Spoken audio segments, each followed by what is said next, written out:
شروع اللہ کا نام لے کر جو بڑا مہربان نہایت رحم والا ہے۔ یہ ایک سورہ ہے جس کو ہم نے نازل کیا اور اس کے احکام کو فرض کر دیا اور اس میں صاف صاف آیتیں نازل کی تاکہ تم یاد رکھو۔ بدکاری کرنے والی عورت اور بدکاری کرنے والا مرد جب ان کی بدکاری ثابت ہو جائے تو دونوں میں سے ہر ایک کو 100 درے مارو،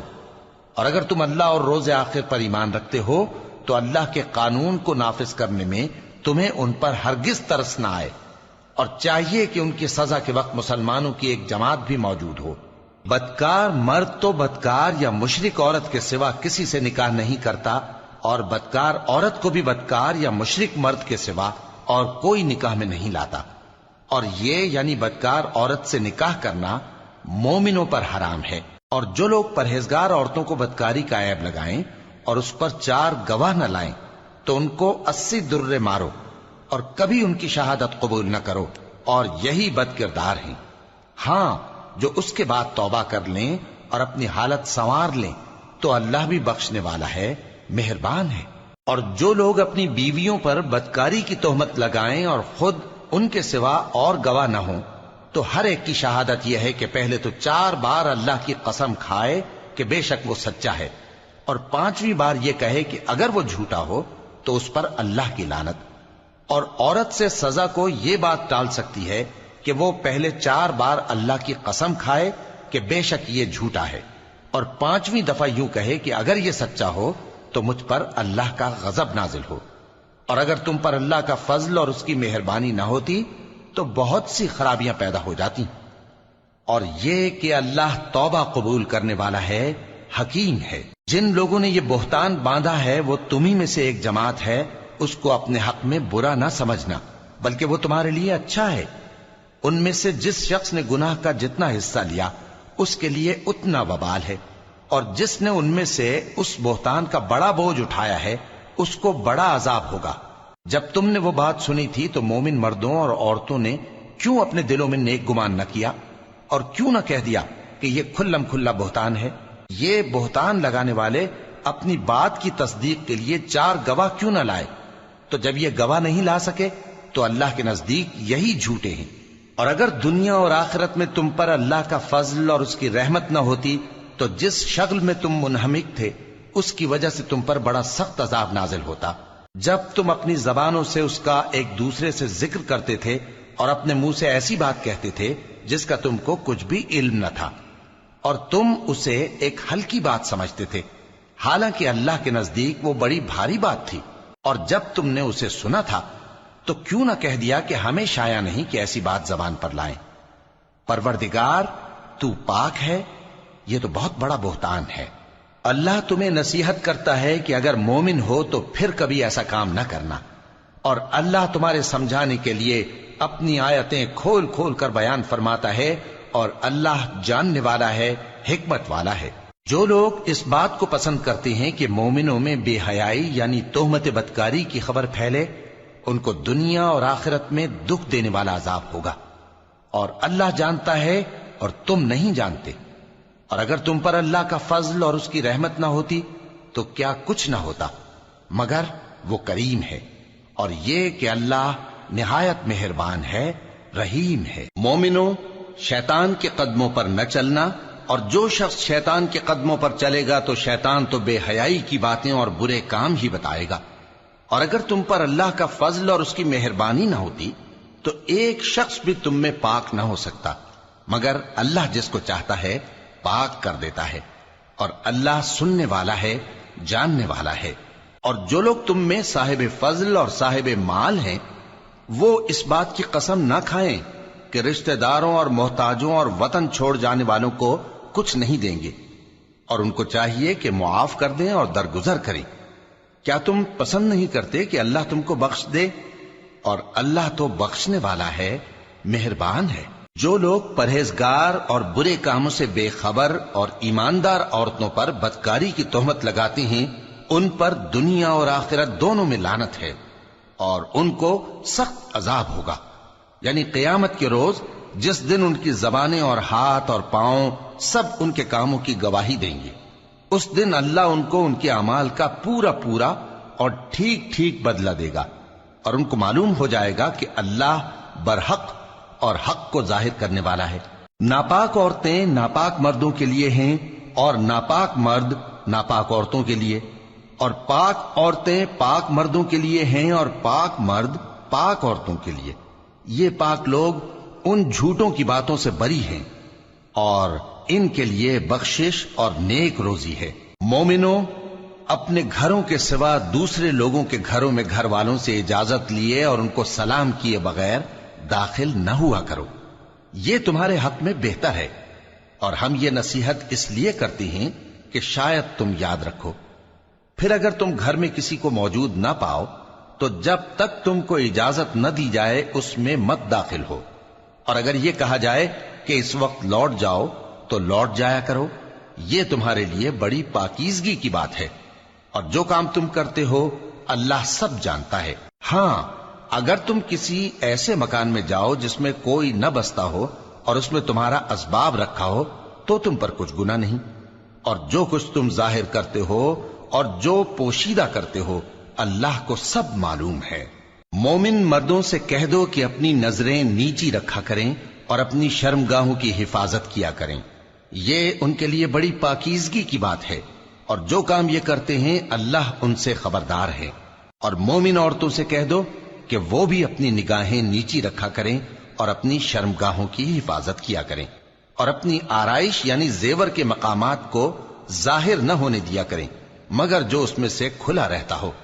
اور اپنے سینوں پر اوڑھنیاں اوڑھے رہا کریں، اور اپنے خاوند اور باپ اور خسر اور بیٹوں اور خاوند کے بیٹوں اور بھائیوں اور بھتیجوں اور بھانجوں اور اپنی جیسی مومن عورتوں اور لونڈی غلاموں کے سوا نیز ان خدام کے جو عورتوں کی خواہش نہ رکھیں، یا ایسے لڑکوں کے جو عورتوں کے پردے کی چیزوں سے واقف نہ ہوں۔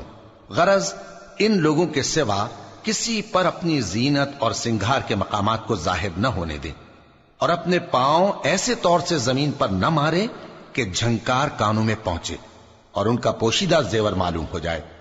اور مومنوں، سب اللہ کے آگے توبہ کرو تاکہ فلاح پاؤ، اور اپنی قوم کی بیوہ عورتوں کے نکاح کر دیا کرو، اور اپنے غلاموں اور لونڈیوں کے بھی جو نیک ہوں نکاح کر دیا کرو۔ اگر وہ مفلس ہوں گے تو اللہ ان کو اپنے فضل سے غنی کر دے گا، اور اللہ بہت وسعت والا ہے، سب کچھ جاننے والا ہے۔ اور جن کو بیاہ کا مقدور نہ ہو وہ پاک دامنی کو اختیار کیے رہیں یہاں تک کہ اللہ ان کو اپنے فضل سے غنی کر دے۔ اور جو غلام تم سے مکاتبت یعنی مال دے کر پروانہ آزادی کی تحریر چاہیں، اگر تم ان میں صلاحیت اور نیکی پاؤ تو ان سے مکاتبت کر لو، اور اللہ نے جو مال تم کو بخشا ہے اس میں سے ان کو بھی دو۔ اور اپنی باندیوں کو اگر وہ پاک دامن رہنا چاہیں تو دنیاوی زندگی کے فوائد حاصل کرنے کے لیے بدکاری پر مجبور نہ کرنا، اور جو ان کو مجبور کرے گا تو ان بیچاریوں کے مجبور کیے جانے کے بعد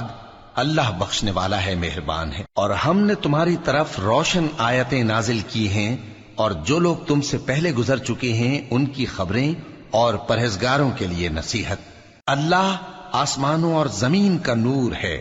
اس کے نور کی مثال ایسی ہے کہ گویا ایک طاق ہے جس میں ایک چراغ ہے، اور چراغ ایک قندیل میں ہے، اور قندیل ایسی صاف شفاف ہے کہ گویا موتی کا سا چمکتا ہوا تارا ہے۔ اس میں ایک مبارک درخت کا تیل جلایا جاتا ہے یعنی زیتون کا، کہ نہ مشرق کی طرف ہے نہ مغرب کی طرف۔ ایسا معلوم ہوتا ہے کہ اس کا تیل خواہ آگ اسے نہ بھی چھوئے جلنے کو تیار ہے، بڑی روشنی پر روشنی ہو رہی ہے۔ اللہ اپنے نور سے جس کو چاہتا ہے سیدھی راہ دکھاتا ہے، اور اللہ جو مثالیں بیان فرماتا ہے تو لوگوں کے سمجھانے کے لیے، اور اللہ ہر چیز سے واقف ہے۔ وہ قندیل ان گھروں میں ہے جن کے بارے میں اللہ نے ارشاد فرمایا ہے کہ بلند کیے جائیں اور وہاں اللہ کے نام کا ذکر کیا جائے، اور ان میں صبح و شام اس کی تسبیح کرتے ہیں۔ ایسے لوگ جن کو اللہ کے ذکر اور نماز پڑھنے اور زکوٰۃ دینے سے نہ سوداگری غافل کرتی ہے نہ خرید و فروخت، وہ اس دن سے جب دل خوف اور گھبراہٹ کے سبب الٹ جائیں گے اور آنکھیں اوپر چڑھ جائیں گی ڈرتے ہیں، تاکہ اللہ ان کو ان کے اعمال کا بہت اچھا بدلہ دے اور اپنے فضل سے زیادہ بھی عطا فرمائے۔ اور اللہ جس کو چاہتا ہے بے حساب رزق دیتا ہے۔ اور جن لوگوں نے کفر کیا ان کے اعمال کی مثال ایسی ہے جیسے میدان میں ریت کہ پیاسا اسے پانی سمجھے، یہاں تک کہ جب اس کے پاس آئے تو اسے کچھ بھی نہ پائے اور اللہ ہی کو اپنے پاس دیکھے تو وہ اسے اس کا حساب پورا پورا چکا دے، اور اللہ جلد حساب کرنے والا ہے۔ یا ان کے اعمال کی مثال ایسی ہے جیسے گہرے سمندر میں اندھیرے جس پر لہر چڑھی چلی آتی ہو اور اس کے اوپر اور لہر آ رہی ہو اور اس کے اوپر بادل ہو، غرض اندھیرے ہی اندھیرے ہوں، ایک پر ایک چھایا ہوا، جب اپنا ہاتھ نکالے تو کچھ نہ دیکھ سکے، اور جس کو اللہ روشنی نہ دے اس کو کہیں بھی روشنی نہیں مل سکتی۔ کیا تم نے نہیں دیکھا کہ جو لوگ آسمانوں اور زمین میں ہیں اللہ کی تسبیح کرتے رہتے ہیں، اور پر پھیلائے ہوئے پرندے بھی، اور سب اپنی نماز اور تسبیح کے طریقے سے واقف ہیں، اور جو کچھ وہ کرتے ہیں سب اللہ کو معلوم ہے، اور آسمان اور زمین کی بادشاہی اللہ ہی کے لیے ہے اور اللہ ہی کی طرف لوٹ کر جانا ہے۔ کیا تم نے نہیں دیکھا کہ اللہ ہی بادلوں کو چلاتا ہے، پھر ان کو آپس میں ملا دیتا ہے، پھر ان کو تہ بتہ کر دیتا ہے، پھر تم دیکھتے ہو کہ بادل سے مے نکل کر برس رہا ہے، اور آسمان میں جو اولوں کے پہاڑ ہیں ان سے اولے نازل کرتا ہے، تو جس پر چاہتا ہے اس کو برسا دیتا ہے اور جس سے چاہتا ہے ہٹا رکھتا ہے۔ اور بادل میں جو بجلی ہوتی ہے اس کی چمک آنکھوں کو خیرہ کر کے بینائی کو اچکے لیے جاتی ہے۔ اللہ ہی رات اور دن کو بدلتا رہتا ہے، اہل بصارت کے لیے اس میں بڑی عبرت ہے۔ اور اللہ ہی نے ہر چلنے پھرنے والے جاندار کو پانی سے پیدا کیا، تو ان میں سے بعض ایسے ہیں کہ پیٹ کے بل چلتے ہیں، اور بعض ایسے ہیں جو 2 پاؤں پر چلتے ہیں، اور بعض ایسے ہیں جو 4 پاؤں پر چلتے ہیں۔ اللہ جو چاہتا ہے پیدا کرتا ہے، بے شک اللہ ہر چیز پر قادر ہے۔ ہم ہی نے روشن آیتیں نازل کی ہیں، اور اللہ جس کو چاہتا ہے سیدھے راستے کی طرف ہدایت کرتا ہے۔ اور بعض لوگ کہتے ہیں کہ ہم اللہ پر اور رسول پر ایمان لائے اور ان کا حکم مان لیا، پھر اس کے بعد ان میں سے ایک فریق پھر جاتا ہے، اور یہ لوگ صاحب ایمان ہی نہیں ہیں، اور جب ان کو اللہ اور اس کے رسول کی طرف بلایا جاتا ہے تاکہ پیغمبر ان کا قضیہ چکا دیں تو ان میں سے ایک فریق منہ پھیر لیتا ہے، اور اگر ان کو حق ملتا ہو تو اس کی طرف قبول کر کے چلے آتے ہیں۔ کیا ان کے دلوں میں بیماری ہے یا یہ شک میں ہیں، یا ان کو یہ خوف ہے کہ اللہ اور اس کا رسول ان پر ظلم کریں گے؟ نہیں، بلکہ یہ خود ہی ظالم ہے۔ مومنوں کی تو یہ بات ہے کہ جب اللہ اور اس کے رسول کی طرف بلائے جائیں تاکہ وہ ان میں فیصلہ کریں تو کہیں کہ ہم نے حکم سن لیا اور مان لیا، اور یہی لوگ فلاح پانے والے ہیں۔ اور جو شخص اللہ اور اس کے رسول کی فرما برداری کرے گا اور اس سے ڈرے گا اور اس کا تقوی اختیار کرے گا تو ایسے ہی لوگ مراد کو پہنچنے والے ہیں۔ اور یہ اللہ کی سخت سخت قسمیں کھاتے ہیں کہ اگر تم ان کو حکم دو تو سب گھروں سے نکل کھڑے ہوں۔ کہہ دو کہ قسمیں مت کھاؤ، پسندیدہ فرما برداری درکار ہے،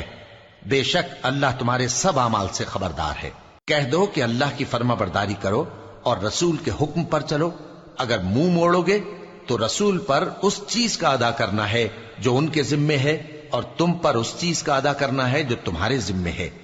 اور اگر تم ان کے فرمان پر چلو گے تو سیدھا رستہ پالو گے، اور رسول کے ذمے تو صاف صاف پہنچا دینا ہے۔ جو لوگ تم میں سے ایمان لائے اور نیک کام کرتے رہے ان سے اللہ کا وعدہ ہے کہ ان کو ملک کا حاکم بنا دے گا،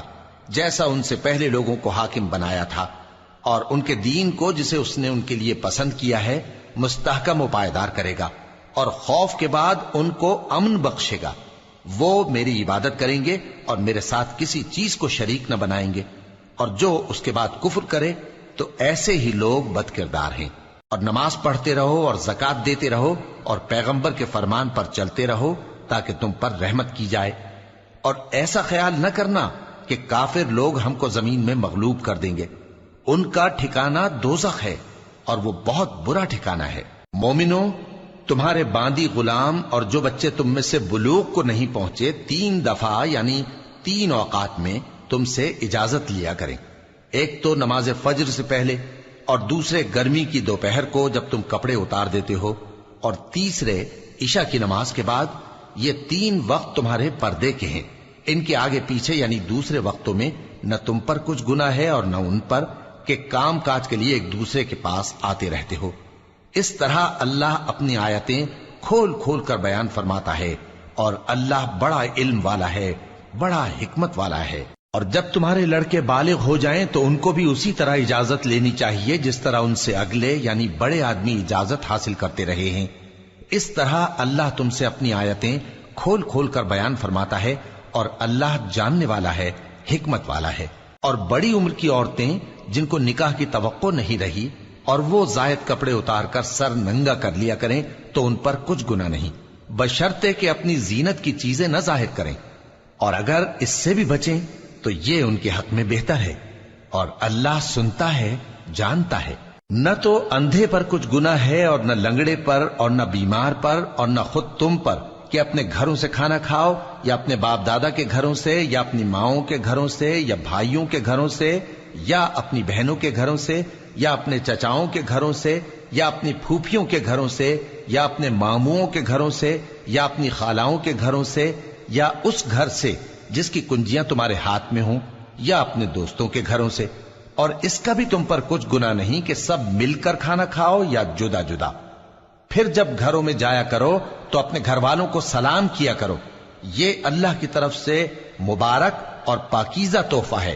اس طرح اللہ اپنی آیتیں کھول کھول کر بیان فرماتا ہے تاکہ تم سمجھو۔ مومن تو وہ ہیں جو اللہ پر اور اس کے رسول پر ایمان لائے، اور جب کبھی ایسے کام کے لیے جو جمع ہو کر کرنے کا ہو پیغمبر کے پاس جمع ہوں تو ان سے اجازت لیے بغیر چلے نہیں جاتے۔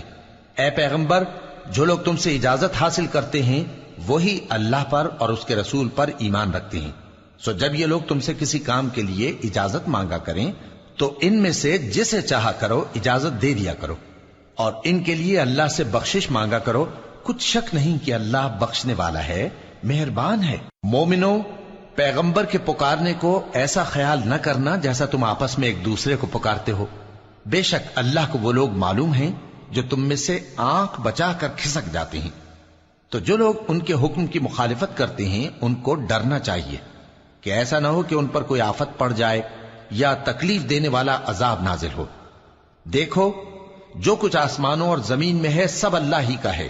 جس طریق پر تم ہو وہ اسے جانتا ہے، اور جس روز لوگ اس کی طرف لوٹائے جائیں گے تو جو عمل وہ کرتے رہے وہ ان کو بتا دے گا، اور اللہ ہر چیز سے واقف ہے۔